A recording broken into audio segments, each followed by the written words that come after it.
आज माँ के चौथे स्वरूप की आराधना हो रही है। तो आज मैं आप लोगों से कुछ ऐसे बातें शेयर करना चाहती हूँ। जैसे कि हम तो बहुत ज्ञानी नहीं हैं, चाहे हम बहुत विद्वान नहीं हैं कि हमसे पूजा में कोई त्रुटि ना हो जाए।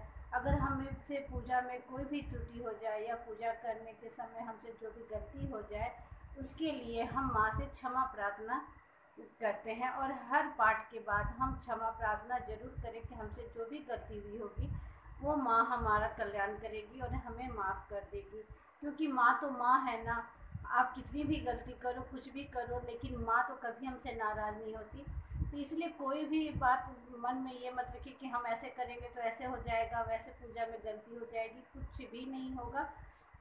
बस आप सच्चे हृदय से माँ की आराधना कीजिए और माँ को एक माँ के जैसे पुकारिए। फिर देखिए कि माँ आप कैसे दौड़ी चली आती है। और इसी से हर पाठ के बाद जब भी हम पाठ करें तो पाठ के बाद माँ से हम क्षमा प्रार्थना जरूर करें। तो चलिए आज मैं भी आप लोगों के साथ माँ से क्षमा प्रार्थना की याचना करती हूँ। हाँ, मैं न मंत्र जानता हूँ, न यंत्र, मुझे स्तुति का भी ज्ञान नहीं, न हवन का पता, न ध्यान का स्तोत्र और कथा की भी जानकारी नहीं, न तो तुम्हारी मुद्राएं जानती हूँ, ना ही मुझे व्याकुल होकर विलाप करना ही आता है। परंतु एक बात जानती हूँ, केवल तुम्हारा अनुसरण, तुम्हारे पीछे चलना, जो कि सब क्लेशों को, समस्त दुख विपत्तियों को हर लेने वाला है, सबका उद्धार करने वाली कल्याणमयी माता। मैं पूजा की विधि नहीं जानती, मेरे पास धन का भी अभाव है, मैं स्वभाव से भी आलसी तथा मुझसे ठीक ठीक पूजा का संपादन हो भी नहीं सकता। इन सब कारणों से तुम्हारे चरणों की सेवा में जो त्रुटि हो गई उसे क्षमा करना। क्योंकि कुपुत्र का होना संभव है किंतु कहीं भी कुमाता नहीं होती। माँ, इस पृथ्वी पर तुम्हारे सीधे साधे पुत्र तो बहुत से हों, किंतु उन सब में मैं ही अत्यंत चपल तुम्हारा बालक हूँ। मेरे जैसे चंचल कोई विरले ही होगा। सिवे जो मेरा यह त्याग हुआ है तुम्हारे लिए वह कदापि उचित नहीं। क्योंकि संसार में जो कुपुत्र का होना संभव है किंतु कहीं भी कुमाता नहीं होती। जगदम्बे मात, मैंने तुम्हारी चरणों की सेवा कभी नहीं की। देवी, तुम्हें अधिक धन भी अर्पित नहीं किया, तथापि मुझ जैसे अधम पर जो तुम अनुपम स्नेह करती हो, इसका कारण यही है कि संसार में कुपुत्र पैदा हो सकता है किंतु कहीं भी कुमाता नहीं होती। गणेश जी को जन्म देने वाली माता पार्वती, मुझे नाना प्रकार की सेवाओं में व्यग्र रहना पड़ता था। इसलिए 85 वर्ष से अधिक अवस्था बीत जाने पर मैंने देवताओं की सेवा पूजा करनी छोड़ दी। अब उनकी आराधना मुझसे नहीं हो पाती, अतः उनसे कुछ भी सहायता मिलने की आशा नहीं है। इस समय अविलंब रहित होकर मैं किसकी शरण में जाऊं?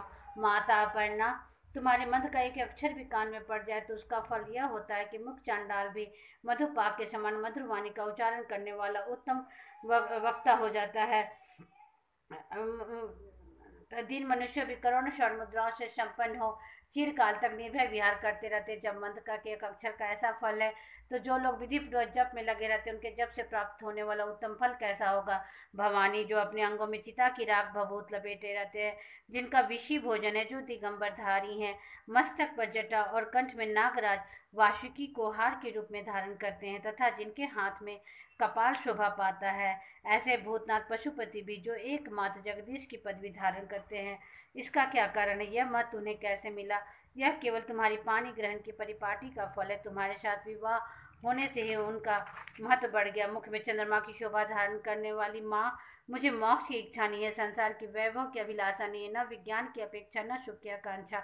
अतः मुझसे तुमसे यही याचना है कि मेरा जन्म मुद्रानी भवानी, शिव भवानी इन नामों का जप करते हुए बीते। माँ श्यामा, नाना प्रकार की पूजन सामग्रियों से कभी विधि पूर्वक तुम्हारी आराधना मुझसे ना हो सकी। सदा कठोर भाव का चिंतन करने वाले मेरी वाणी ने कौन सा अपराध नहीं किया, फिर भी तुम स्वयं ही प्रयत्न करके मुझ अनाथ पर जो किंचित कृपा दृष्टि रखती हो।